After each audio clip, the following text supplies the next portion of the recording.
my name is Tara, and thank you for tuning into my channel. If you haven't yet subscribed and hit the like, please take a moment to do so now. Today, I am going to talk to you about our development from self to one consciousness of divinity, from ego to the soul. Now, I know that looks like a busy board this morning, but that's okay, because by the time I'm done with this video, you're going to understand the difference between the ego and the soul. You're going to understand the difference between making decisions from self and from divinity of one consciousness. You're going to learn how to grow. You're going to learn what retains you back, and you're going to understand your own intuition and how that intuition can help you in making solid choices every day of your life as you go through your spiritual consciousness, as you go through your spiritual awareness, and as you make a rise into the vibration elevation into spiritual awakening. Let's start with the fact that at the top here, we have one consciousness. One consciousness is the divine connection that we all have. I have it, you have it, he has it, she has it, the trees have it, the ocean has it, everybody has the divine consciousness. That's divinity, that's oneness. That is the law of one. What we have done is we have come into this incarnation, and we have taken our soul and we have separated it into two parts. Well, it's not really two parts, but we have given it an attachment, and that attachment is the physical body, our spacesuit, what we use to visit here to get our education on Earth, to experience the emotions that we're supposed to go through to get back to one consciousness. This is a process. This is an evolution. This is what our souls do.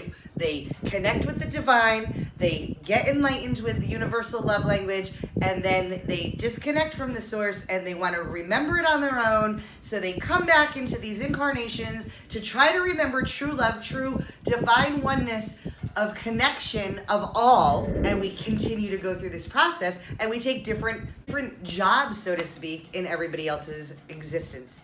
We have the divinity of one, and then our soul comes into this incarnation into two parts, into the physical and into the spiritual. The spiritual is always with us. The physical is the part that lands here on Earth and then passes on to the other side. You don't see that vessel anymore.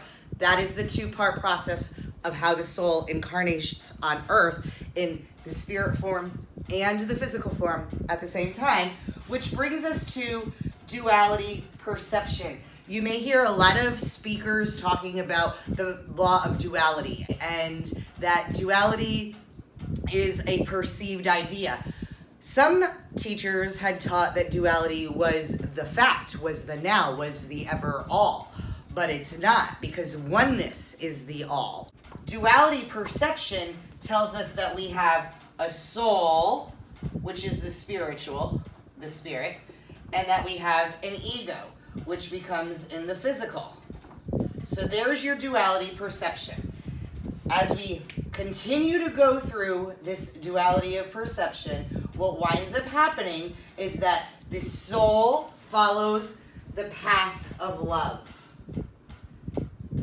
It will always continue to follow the path of love, because it is divinely connected to one source, one love, one consciousness, where the ego will find the path of fear, of self-doubt, worrying about others' opinions, okay? And then it turns into this cycle of both of us bringing it to self, but does one return to one consciousness and one stays down in the direction of future self? With myself, I had a very unique upbringing.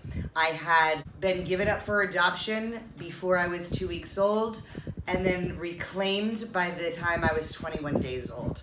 So I didn't get that nurturing, bonding experience in the first few infancy days that you would make that connection with mother. My father was not a part of my life. I had been blessed to be given a physical father on this earth who had passed on this past year, who blessed me and accepted me as his, but he was not my biological father, and at times in my life that did shift through. Now, with what I had been through, I could have gone down the road of ego, and I could have played the victim, and I could have been unaccepting of the things that I was going through.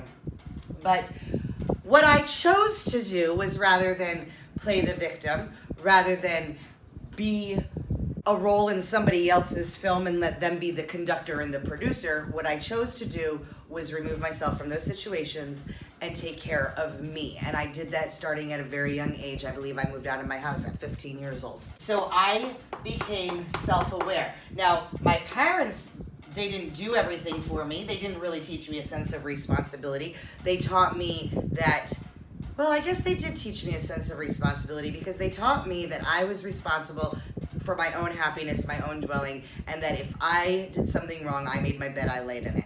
But I didn't get it in the same sense that other people around me may have gotten it. I was not able to conform to their realities of parenting, and that's okay. They brought me into their realm to teach me about me. And that's the whole thing, is we choose these people that come and go into our lives. We choose our parents, our siblings, everybody for a reason why we're on that other side, and it's all to get through these lessons. So now we have the direction of our future self. All right, so as we go through our childhood, and as we start to see which direction we're gonna choose, the path of love or the path of ego, the path of fear, what is the difference? It's in the vibrational frequency in your DNA, which you either get to accept or you get to restructure, you get to rewire.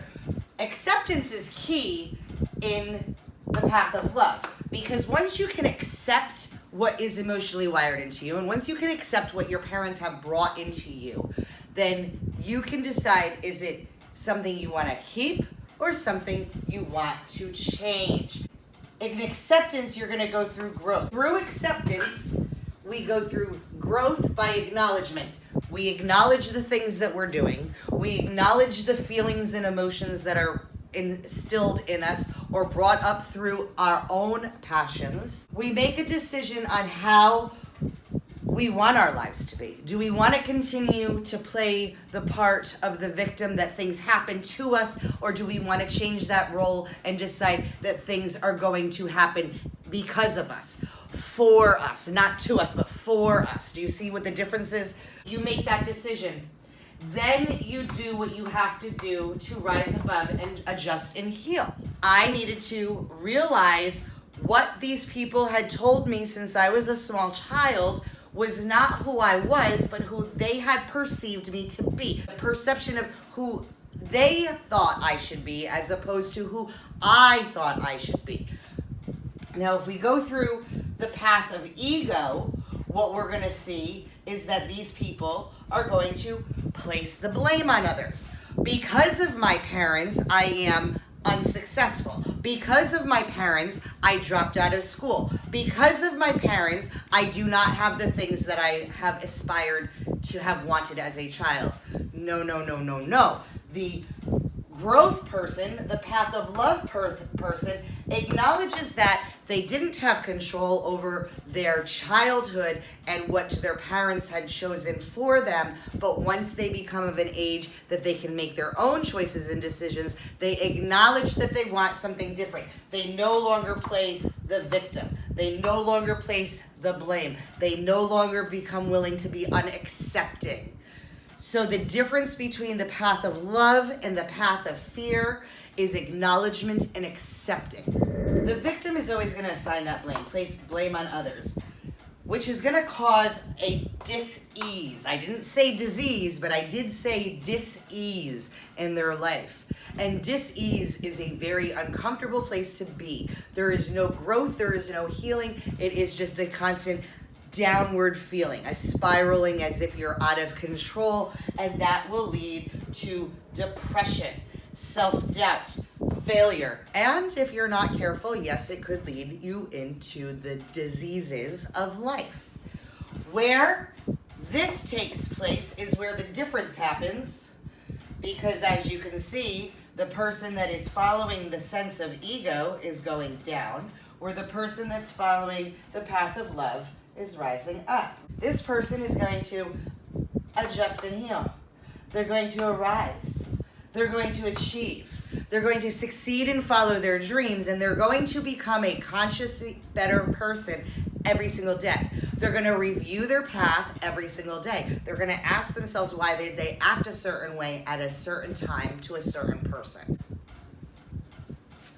Well, being self-aware lets you make the decision on what you are going to do, on being in control of your life, on being in control of your emotional, mental, physical decisions and health. But for the most choice, for most people on this earth, this is all about conscious decision. This is all about the perception of duality and the law of one. The law of one is the reality. It's acceptance of our own perception of what we see. In the physical here, we've got the ego. It says to listen to him all the time. The ego wants to be the big bad person that's telling us how to run our life, and the ego knows it all. What happens when we make choices in our ego?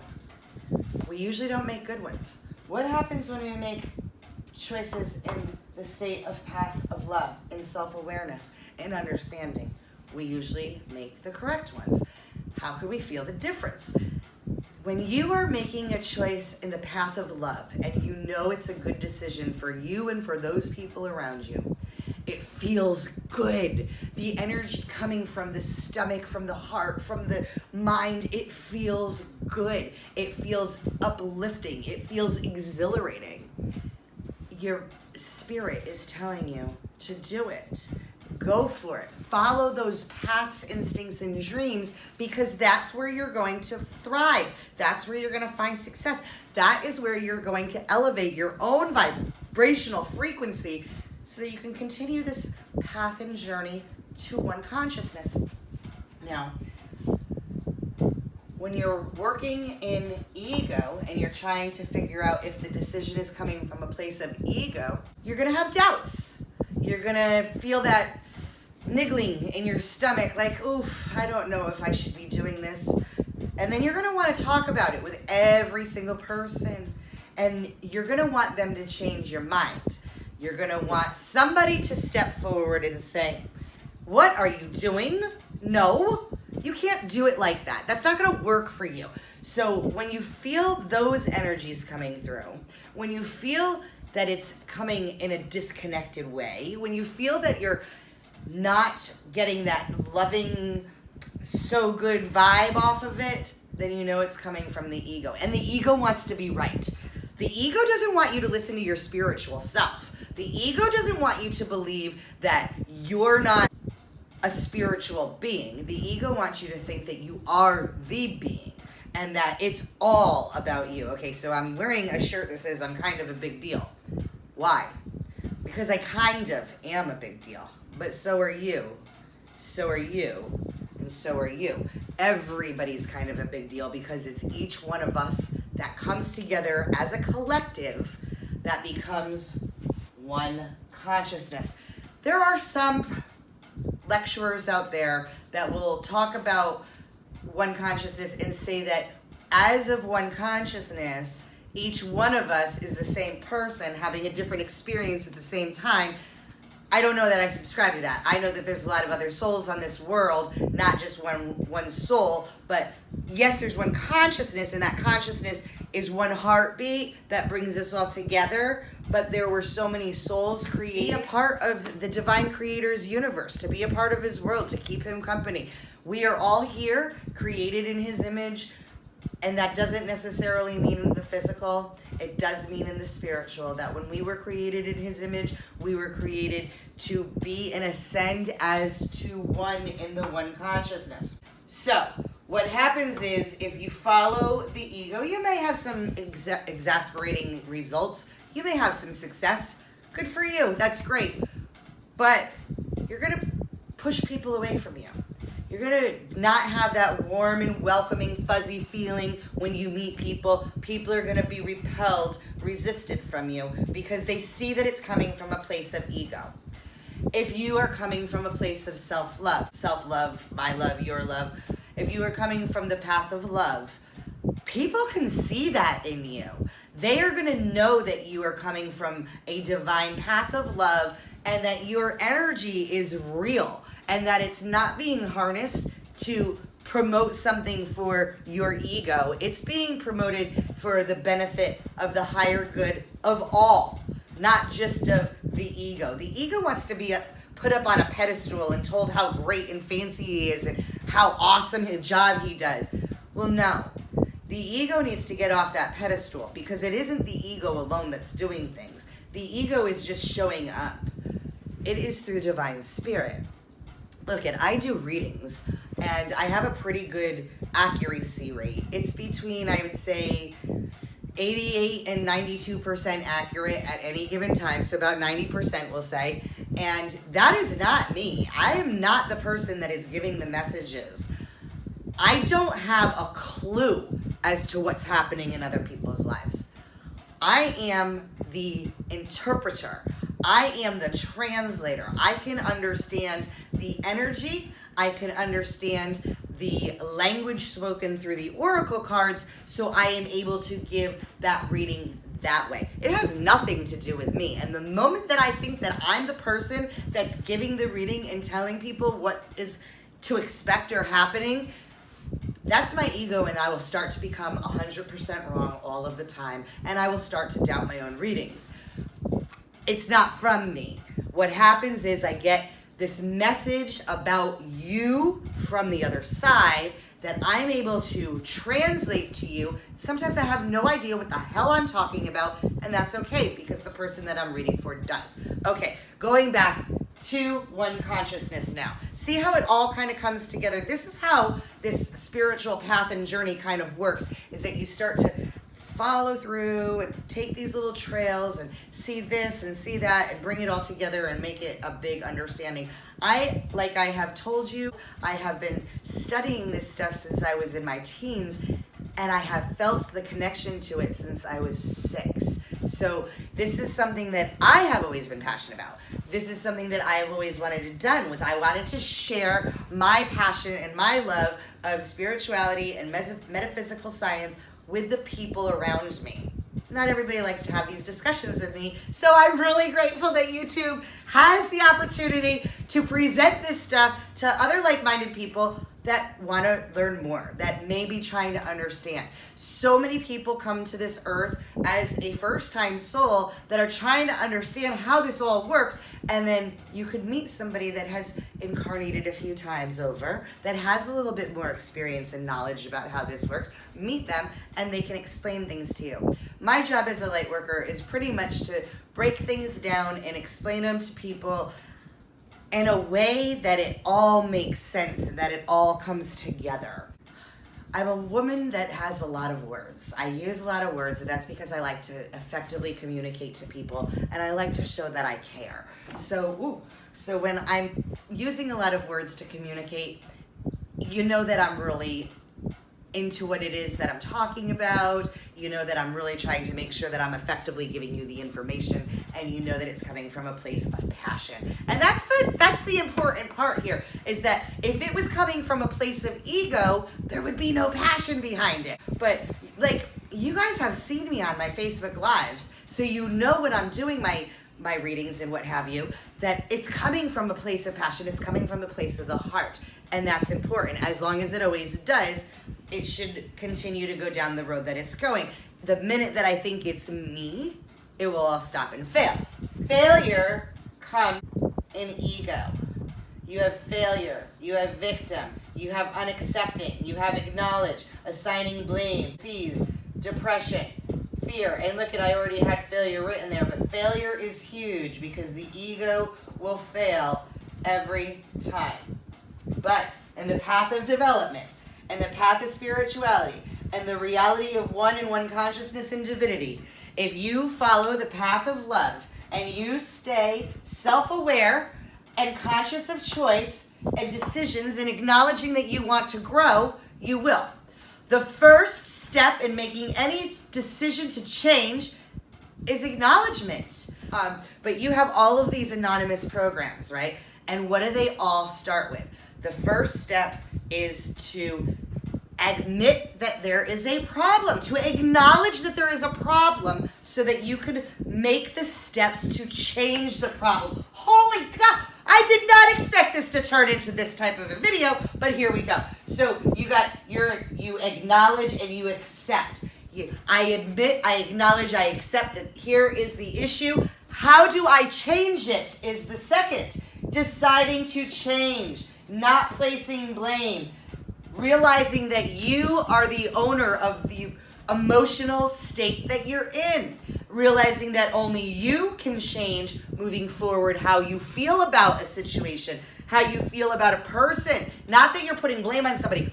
If you're walking through this world, if you're journeying through life and you're saying, well, I'd be great, but Jenny keeps getting all of these promotions and I'm better than her and she must be doing something sneaky with the boss, because if Jenny's getting it and I know that I'm better than her, then, well, I can't figure it out. I'm the victim. And she's getting all this energy that is positive and I'm staying in negative Nancy mode.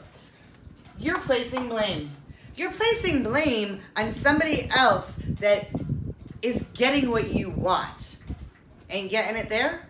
Make a choice. Do you have to stay at that job to get where you're going? Especially if Jenny's already been blocking you. Maybe Jenny's uncle is the owner of the company. Maybe Jenny's having an affair with the owner of the company. You don't know what Jenny's doing, but you do have a choice. You have a choice to either accept that Jenny's going to be the person in charge, or to go out and find another position at a different company and change your title there, to change your vision of where you're going there. But if you're not making any moves, if you're just staying in the same quantum elements that have been, and you're not making the adjustments and the moves to change anything, nothing changes, and you remain the victim, and you fail because you don't get to rise into that position that you wanted in the beginning anyway. Do you see what I'm saying here?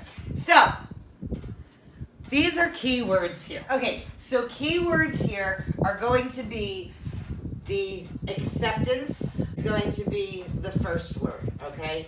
The acceptance of this is your life. This is your reality. This is what you have going on, and it is either going to continue the same or you're going to make choices to change.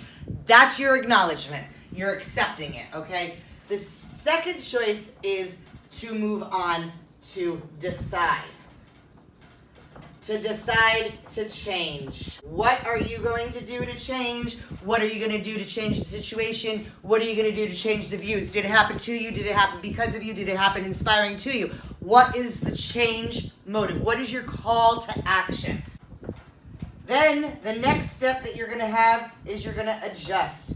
You're going to make the changes that you have calculated to bring about the differences that you're looking for in your life. You're going to adjust.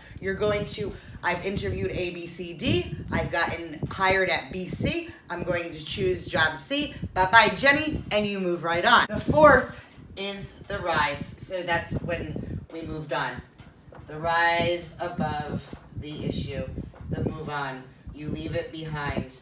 You no longer are there. It doesn't serve you any longer. And then you achieve. The fifth step is the achievement. Do you understand this? Do you see how all of these steps in life are not just applicable to the day-to-day, but also to the spiritual evolution of awakening your soul consciousness to what?